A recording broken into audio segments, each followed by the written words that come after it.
क्या जाति जनगणना के अनाउंसमेंट से बीजेपी आग से खेल रही है? क्या बीजेपी बिहार चुनाव में सिर्फ वोट लेने के लिए शगुफा है, 15 लाख की तरह, 2 करोड़ रोजगार की तरह? और जाति जनगणना के विरोध में कौन है? और जाति जनगणना हो भी जाएगी तो एससी, एसटी, ओबीसी, किसान, अल्पसंख्यकों का फायदा कब होगा? या क्या जाति जनगणना सिर्फ एससी, एसटी, ओबीसी को लड़ाने की साजिश है? ये सारी बातें बताऊंगा। नमस्कार, मैं शंभू कुमार सिंह और आप देख रहे हैं नेशनल दस्तक। तेजस्वी यादव का ये ट्वीट देखिए। तेजस्वी यादव ने कहा है कि जाति जनगणना के बाद पिक्चर अभी शुरू हुई है। जाति जनगणना करवाइए और प्राइवेट सेक्टर में रिजर्वेशन दीजिए, हाई कोर्ट, सुप्रीम कोर्ट में रिजर्वेशन दीजिए। ठेकेदारी, आप सोचिए, आप जीवन भर राष्ट्रपति भी बन जाएंगे तो 100 करोड़ रुपया नहीं कमा सकते हैं, क्योंकि राष्ट्रपति की तनख्वाह 5 लाख होती है। सबसे ज्यादा पैसा है ठेकेदारी में भारत में, उसके बाद बिजनेस में, मीडिया में, जुडिशियरी में, ब्यूरोक्रेसी में, कॉलेज यूनिवर्सिटी में। सोचिए, एससी एसटी को पेट्रोल पंप में रिजर्वेशन मिला। आज एससी एसटी के लोग अमीर हो रहे हैं, या तो पेट्रोल पंप जनरल के पास है, एससी एसटी के पास रिजर्वेशन की वजह से। ओबीसी नहीं है। लोकसभा और विधानसभा में एससी एसटी का रिजर्वेशन है तो वो जाएंगे। आज SC ST OBC, SC ST का संख्या है जो रिजर्वेशन की वजह से जनरल पर वो आज भी नहीं लड़ पाते हैं, और ओबीसी को रिजर्वेशन नहीं है। तो जब तक ओबीसी को संसद और विधानसभा में रिजर्वेशन नहीं होता है तब तक जाति जनगणना के क्या फायदा? क्या ये सारा काम बीजेपी कर पाएगी या सिर्फ उसके लिए बिहार चुनाव के समय शगुफा है? जानकार बता रहे हैं, कई मेंबर ऑफ पार्लियामेंटों से बात हुई जो बीजेपी के नजदीकी लोग हैं, वो बता रहे हैं कि बीजेपी गेम कर रही है। आरएसएस ने नया प्लान बनाया है। उसकी कोशिश है कि जाति जनगणना के नाम पर एससी एसटी की गिनती होती है, उनके रिजर्वेशन से ये छेड़छाड़ नहीं कर सकते हैं क्योंकि वो जागरूक लोग हैं। तो एससी एसटी में इन्होंने 2 फार कर दिया, एससी को भी मार दिया, एसटी को भी मार दिया। बेईमानी उनके साथ भी होती है। अभी यूपीएससी के नतीजे आए, देखिए, एमपी एमएलए बन जाने से देश का भला नहीं होगा, जो पॉलिसियां बनती है। अभी यूपीएससी के नतीजे आए, नीचे से सिर्फ एससी एसटी ओबीसी के लोग हैं 400-500 रैंक के बाद, 400-500 से ऊपर सब जनरल के लोग हैं। आप सोचिए, जो लोग 700 से 750 नंबर एससी एसटी ओबीसी के लोग लाए, उन सबको 150 और उससे नीचे दिया गया इंटरव्यू में नंबर। और जो जनरल के लोग 700 से नीचे रिटेन में नंबर लाए और 650 के बीच, उन सबको 200 नंबर दिया गया इंटरव्यू में, और वो सब ऊपर चले गए, आईएएस बन गए, आईपीएस बन गए, आईएफएस बन गए। और एससी एसटी ओबीसी के लोग सब नीचे चले गए, वो ग्रुप ए ग्रुप बी में चले गए। वो तो मजबूरी है 49%, साढ़े 49% एससी एसटी ओबीसी का रिजर्वेशन, नहीं तो इनका बस चले तो 1100 के 1100 सीट ये जनरल से भर दे, क्योंकि आबादी जनरल की भी 10-15 करोड़ है।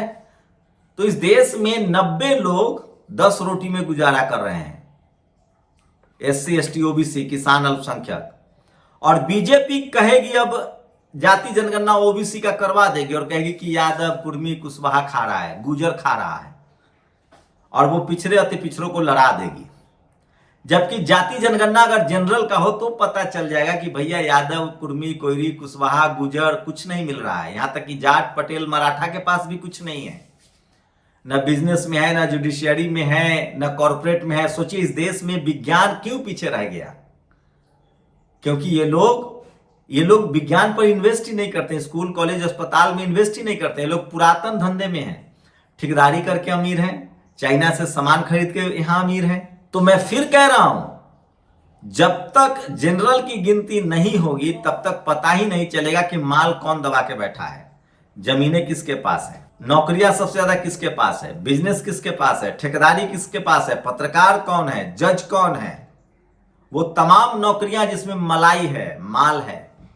और ये सब कब होगा? जब 90% लोग एससी एसटी ओबीसी, किसान, अल्पसंख्यक संसद जाएंगे या विधानसभा जाएंगे। वो तो बिहार यूपी का डर है इनको। मैं इसलिए कह रहा हूं, जो मनुवादी मीडिया कहता है कि बिहार यूपी में जाति देखकर चुनाव होता है, बिहार यूपी में जातिवाद के खिलाफ लड़ाई है। इन्होंने अनाउंस ही किया है बिहार जनगणना के बाद। लेकिन मैं फिर कह रहा हूं, नजर बनाए रखिए। एक तो बिहार चुनाव के बाद ही करेंगे कि नहीं करेंगे इसकी कोई गारंटी नहीं ले सकता है। अगर करेंगे भी तो हाई कोर्ट सुप्रीम कोर्ट में रोक लग जाएगी। जैसे बिहार में जाति जनगणना हुआ, 65% रिजर्वेशन बढ़ा, हाई कोर्ट ने रोक दिया, फिर सुप्रीम कोर्ट ने रोक दिया।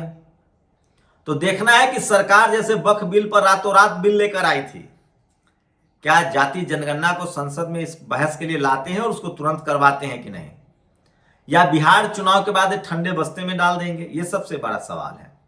तो नजर बनाए रखिए। लेकिन मैं फिर कह रहा हूं, ये लड़ाई तो तेज होगी। आप 90% लोगों को कब तक बेवकूफ बनाएंगे? उनके पास बाबा साहब की वोट की ताकत है। तो जाति जनगणना बहुत जरूरी है, लेकिन एक बड़ी कॉन्स्पिरेसी हो सकती है। ओबीसी की जातियों की गिनती करा देंगे, एससी एसटी की गिनती होती है उसको बांट दिया, ओबीसी की गिनती करा देंगे, और ओबीसी में जो जाति जनगणना आरक्षण के लिए लड़ने वाले लोग हैं उन सबको कहेंगे यही सब हिस्सा खा के कुर्मी, यादव, कुशवाहा, निषाद ये सब बैठा हुआ है। और नतीजा ये होगा कि पिछड़े अति पिछड़े में आपको लड़ा देंगे। सच्चाई तो तब पता चलेगी जब जनरल की भी गिनती होगी। और इसीलिए अंजना ओम कश्यप, चित्रा त्रिपाठी जैसे लोगों को दर्द हो रहा है, क्योंकि उनको पता है कि 10% लोग 90 रोटी खा रहे हैं। जब सच्चाई सामने आएगी बिहार और तेलंगाना के तरह, तो लोगों को पता चलेगा कि जमीनें उनके पास है, बिजनेस उनके पास है, ठेकेदारी उनके पास है, नौकरी उनके पास है, जज वो हैं, कलेक्टर वो हैं, एसपी वो हैं, डीएम वो हैं, चपरासी से लेकर चीफ जस्टिस तक वो हैं। सारी कंपनियां उनकी, ठेकेदारी उनकी, जमीनें उनकी, शहर में जमीन उनकी। कुर्मी, यादव, कुशवाहा, निषाद, चंद्रवंशी तो मुफ्त में बदनाम है, एससी एसटी तो मुफ्त में बदनाम है। सब दूध का दूध और पानी का पानी हो जाएगा। उसके बाद आंदोलन चलेगा और यह देश मजबूत होगा। जाति जनगणना के बाद ओबीसी की तमाम जातियों को, जो 4000 जातियां हैं, उनको आपको लोकसभा विधानसभा में रिप्रेजेंटेशन देना पड़ेगा। उनके लिए कानून बनेगा, बिजनेस में, ठेकेदारी में, हाई कोर्ट में, सुप्रीम कोर्ट में, सिनेमा में, स्पोर्ट्स में, सब जगह भागीदारी देनी होगी। और ये जब होगा तभी ये देश मजबूत होगा, तभी ये राष्ट्र और विकसित राष्ट्र बनेगा। चपरासी से लेकर चीफ जस्टिस तक हर कम्युनिटी के लोग होंगे, तब किसी पर जातीय अत्याचार नहीं होगा, तब सांप्रदायिकता पर कंट्रोल होगा। क्योंकि एससी एसटी ओबीसी हर जाति के लोग हैं, हर धर्म के लोग हैं। मुस्लिम 90% ओबीसी हैं, सिख समाज के लोग एससी एसटी ओबीसी हैं, हिंदू एससी एसटी ओबीसी हैं। तो जाति जनगणना और उसका इंप्लीमेंटेशन ये देश को मजबूत बनाने के लिए है। इससे राष्ट्र कमजोर नहीं होगा, मजबूत होगा।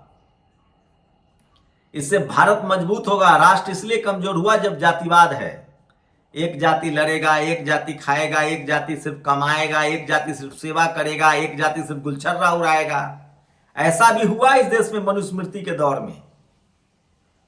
तो जो जाति जनगणना का विरोध कर रहा है वो संविधान का विरोध है, राष्ट्र की प्रगति का विरोध है। जाति जनगणना से, जैसे आप अपने घर में 5 भाई हैं, तो आपके पिताजी एक भाई को सब संपत्ति दे दे और 4 को छोड़ दें, तो ये अच्छा है या खराब है? खराब है। मान लीजिए आपके पिताजी 2 को संपत्ति दे दे, 3 को छोड़ दे, तो ये अच्छा है कि खराब है? खराब है।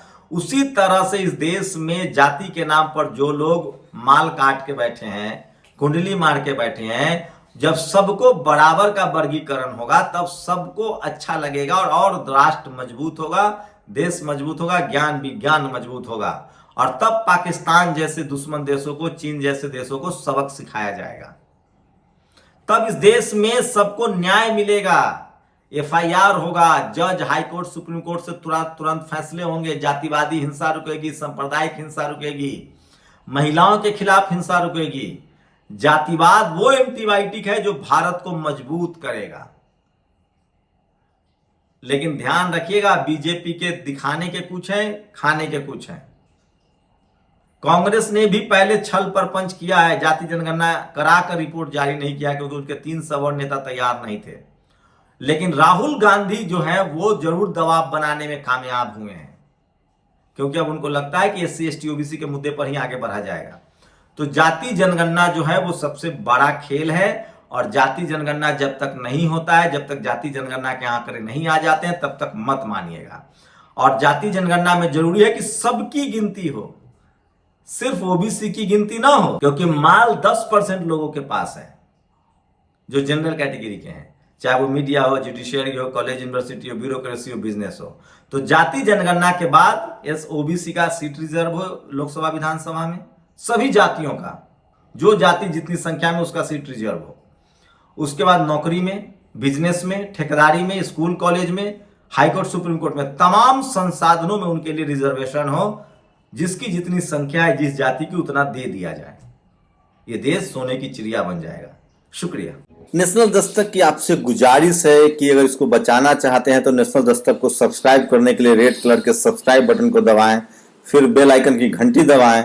नेशनल दस्तक को बचाने के लिए बहुत जरूरी है कि हर खबर को शेयर करें, लाइक करें, कमेंट जरूर करें।